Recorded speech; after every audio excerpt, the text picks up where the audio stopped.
Good morning, it's Yolanda O'Bannon and Meg Moser Hello. with Yolanda Experience Tibet. And we are on our maybe 10th or 11th day in Tibet, and we're in Gyantse. And we wanted to check in and talk about how we're feeling today because we checked in on our first day and we were feeling so fabulous. And we thought that we should give a check in.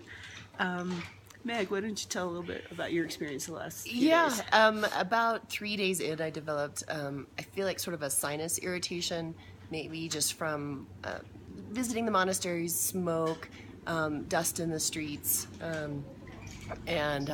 So I had a pretty good sore throat, a little bit of sinus congestion, which now is getting a bit better.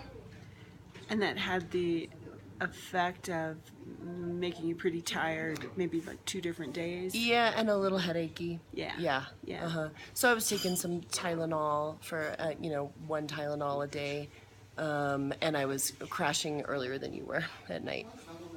Trying and getting more sleep, which was great. Yeah. Which was fantastic. And I've been, what's going on? My body feels quite good. My sinuses are pretty typical for being in Tibet, are congested.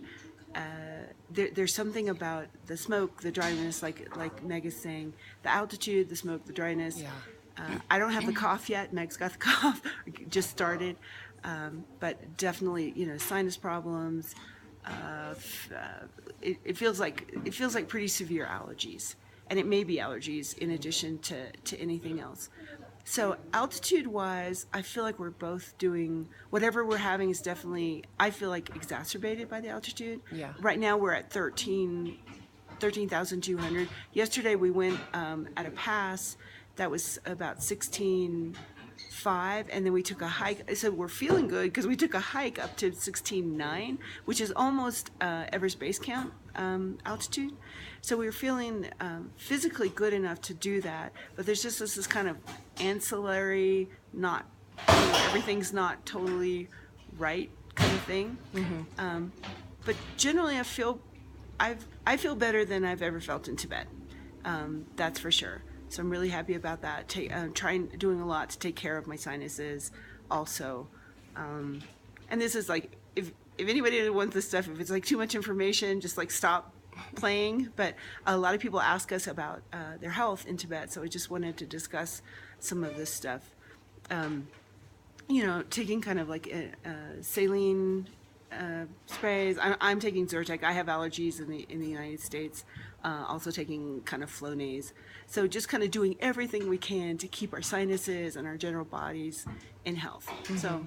And I've been doing the saline nasal spray, and I feel like that's really helping.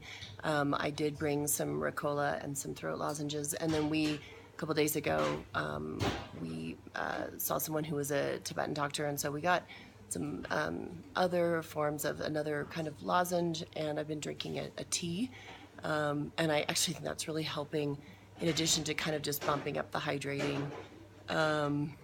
There's some pills that we haven't started yet because we can't Yes. find them because they're in a tiny, tiny little bottle. They're licorice pills, and they're fantastic for cough at altitude. They're herbal, and when I think about it, we post this. I'll post it. The name.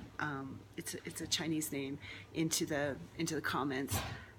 Many people develop a cough in Tibet at altitude. Many people over time develop a cough, and these are really good for that. Yeah, I'm really excited to try those because I definitely, and I know myself at altitude and having been here before, I definitely get that scratchy, irritated cough, and that woke me up a bit last night. So I'm excited to try those. Yes. So we're heading now into the part of the trip that's today we're in Gyantse, tomorrow Shigatse, and then Saga, and like heading west, and from there we really start climbing, and so we'll be talking probably a lot more about altitude issues. Definitely on that hike yesterday, I'll ask Lipsang to post something from the hike. I'm like breathing like a freight train, I actually felt okay, but it's just natural. Like, what's the process that's happening? Do you know, like? that makes you? Do you have any idea that's making you breathe so much? Well, we're just I don't know right offhand, but I know it's about the amount of the pressure of oxygen in the atmosphere, and how efficient our breathing is at altitude. We're just not as efficient.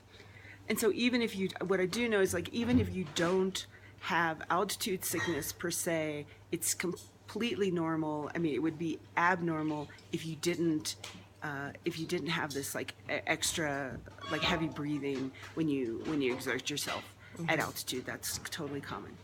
So we'll sign off now, and then we'll come back hopefully somewhere maybe around at the start of Kailash, and then at the end of Kailash, to say like how things are going kind of physically with us. Okay, hope you're doing great. Bye. Bye.